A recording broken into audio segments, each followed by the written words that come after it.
Show me to a higher place.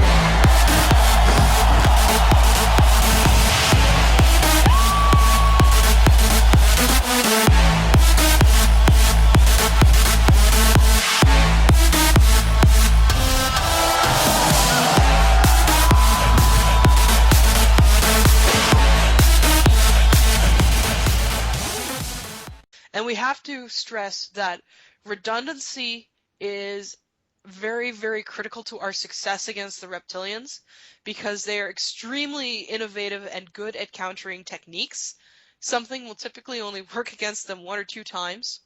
Now, fortunately, because the Silver Legion does draw its personnel from very different and diverse sources, we have many novel solutions and many ways to get around their counter solutions. So we made heavy use of these to get in and plant our devices and get out.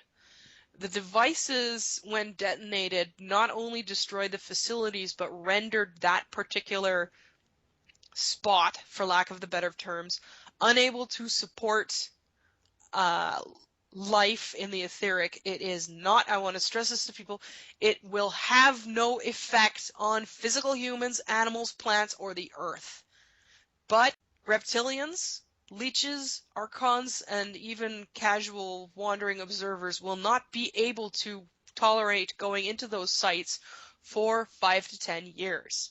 And we chose that length of time specifically because in 5 to 10 years we should have hopefully have taken care of any stragglers, any particular leftover interference on this planet. If we can deny them these sites, which were ideal for production of these entities, then that we considered that a benefit.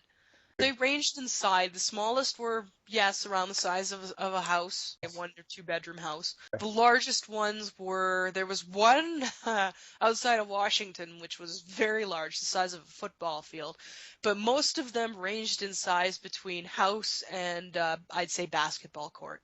They roughly correspond to the physical world, but with differences. People who have the ability to see the etheric might have seen these before and wondered what they are, or even tried to disturb them and then got a nasty surprise. Dark, kind of menacing, ugly structures, billowing out constantly what looks like smoke, but is actually these parasites, these leeches. One main one that's literally, it's a pit, and a sort of an upper chamber that's where a lot of the machinery is tuned and the controls are. But we did this in a lightning strike. It was one night, and it was actually April Fool's Day. Between the March 31st and April 1st, during the nighttime period in the Western Hemisphere. And it was a lightning strike. It was all over with in about 5 hours, our time. And we had to do it that quickly, because any longer and we start seeing failure. We'd had some other operations going on to sort of disrupt their attention and keep their mind on other things. We staged an attack on one of their political higher-ups and managed to kill him. His name is, I will tell you his name. His name was Brutus. And yes, that is not an accident. They did have influence on Roman cultures, and they rather admired Brutus for his willingness to take matters into his own hands. Brutus was a very high-level official, and not known for being particularly smart, but known for being very, very vicious. And we managed to goad him into trying to attack us at our own territory, which he did, and at that point we took him out quite handily along with his attacking forces. And this has some interesting consequences, not in that we just took somebody that was helping them and now that weakens them, but this has a ripple down effect. What I'm sure some people certainly realize about the reptilians is that they are a backstab happy bunch.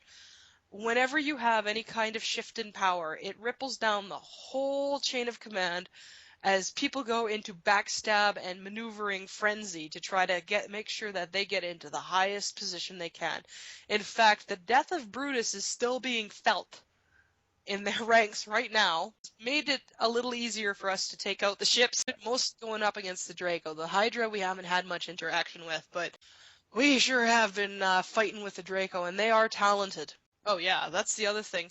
Brutus was easy to goad because he was so certain that he couldn't lose. You can use their arrogance against them, and we did in this case.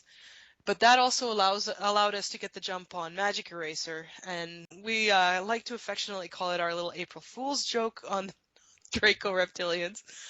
And also, Brutus's surprise birthday party. You know, if we sound a little bit like we're joking around with this, we are dead serious, but the Silver Legion has institutional humor, unlike other institutions within the physical sphere that we may or may not be familiar with. And just because this is serious business doesn't mean we can't enjoy it. And I'm going to say to listeners out there, this isn't going to be an overnight solution. Yes, we've taken out the breeding chambers, but there's still untold billions of these things on the loose. They will be dying over the next, well, immediately to about 10 months from now for the ones that are the freshest. And of course, when they go back to drop their load, they'll run into the you shall not enter field and die themselves. It makes it very, very difficult for them to survive. Anybody who's consciously channeling light, for instance, will send them scattering in all directions. If you attack them, they're very, very easy to kill. Unlike the Archons, I would caution people, be careful with the Archons if you don't know what you're doing, because if you make them angry, they make life interesting for you. Not in a good way.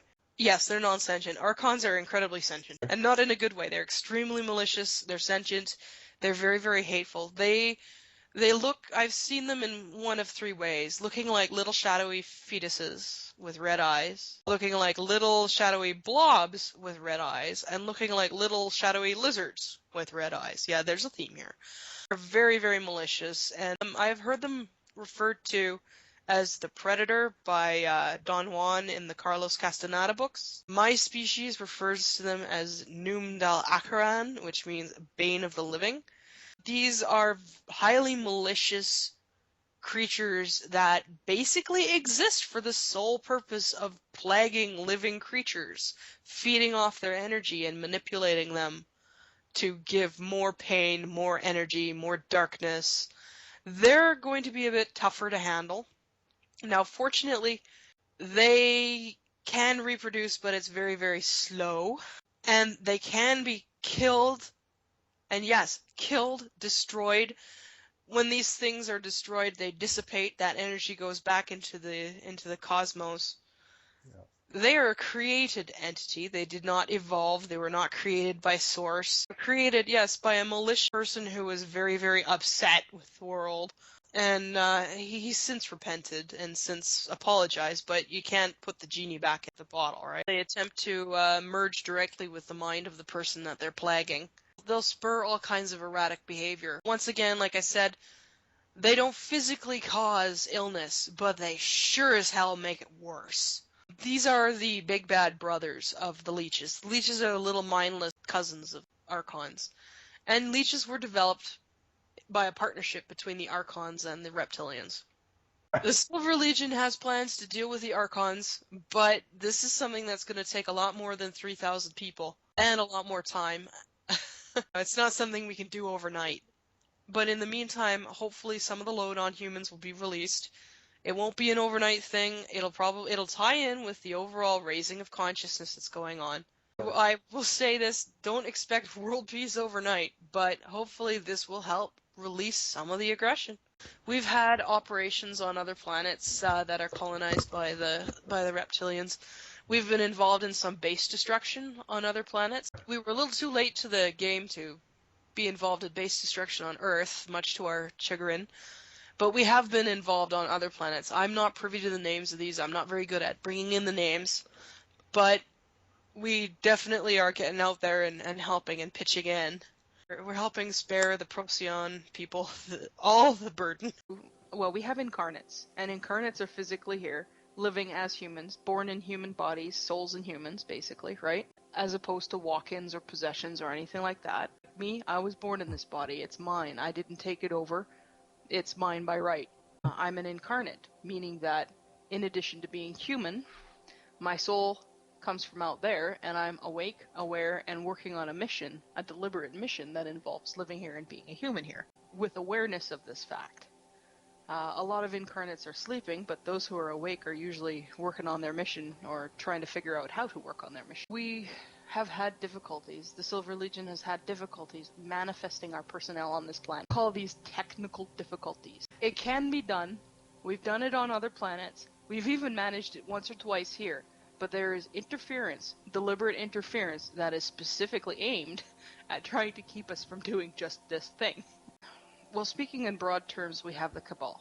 And the Cabal is, while we think of it as this sort of monolithic group, it is actually made up of many, many different factions, of whom work together and some of whom war each other, but they all have one common group, or one common goal in mind, and that is setting themselves up as the absolute rulers of this planet, and all on it. Within that group, we have multiple divisions. Some of them are involved in finance, some of them are involved in politics, some of them are involved in spirituality, etc., etc., etc., and they have divisions among themselves. For instance, you have the Rothschild group, which is opposed to the Rockefeller group, even though they sometimes work together. They are rivals. It's to the point where they will work together to ensure the common goal, and then they'll probably go at each other like wolverines in order to find out who rules overall. I would say in terms of the terrestrial threat, they're the biggest one. There are other small pockets and groups that are not nearly as extensive, most of whom are backed by other extraterrestrial groups that are in it for their own goals, causing problems for their own goals. And we don't know all of them by any means, because the sheer nature of it means that it's almost impossible to categorize everyone. We just don't have the resources to categorize every single person on this planet. There are people who are in it for self-interest, groups or individuals who are in it for self-interest to further their own goals, who aren't associated with any of the above. There's groups of neutrals or positives who are working together, or, collaborating with each other or working on their own in order to help make things better. Some of these are collaborating and others are just, flying on their own. And I would consider these people to be putative allies. They're essentially working for the same goals and doing the same thing as we are, just different methods and different, maybe specialties. Our specialty is military. We deal specifically with off-world threats and removing things like nuclear weapons. Other groups might deal with things like gifting orgonite. Orgonite is a substance that helps produce orgone, life energy, variously called prana, ki, or chi. But orgonite is used to basically rebalance orgone, or life energy, to be more supportive towards life. What gifting is taking orgonite and putting it in places where, bad prana is being generated, and using it to transform it back into good prana. So, for instance, seeding, say, a transformer array, burying at the feet of a high-tension wire, for instance, things like that. There's a lot of groups going around doing activities like that. There's a lot of groups that are involved more with the financial side. There's groups that are involved more with creation and distribution of technologies that are beneficial to the environment and beneficial to humanity. There's people who are involved with the ecological side, helping prevent ecological disaster, cleaning up pollution, other things like that. There are so many different groups, so many different people who are all working, oftentimes completely independently of other groups or without even knowing it. They're working together. It's a very decentralized thing. There is no leader. There is no authority. And that's why this is working. Because if there was an authority or a leader, that could be taken out. This kind of anarchistic, decentralized model, where half the time most of the people don't even realize that there's other groups doing the same thing, it ensures redundancy and it ensures success. And it just drives the elite crazy because they keep looking for ringleaders, only to find out that there are none. There might be leaders on a micro level, but in terms of the whole endeavor, there's no ringleaders. It's still working somehow. Light warriors are a subset of light workers. Light workers is a sort of a generalized category. Basically, anybody who does this kind of humanitarian spirit work is a light worker. Light warriors, then, are, I guess you could say, the military or defense-oriented version of light workers.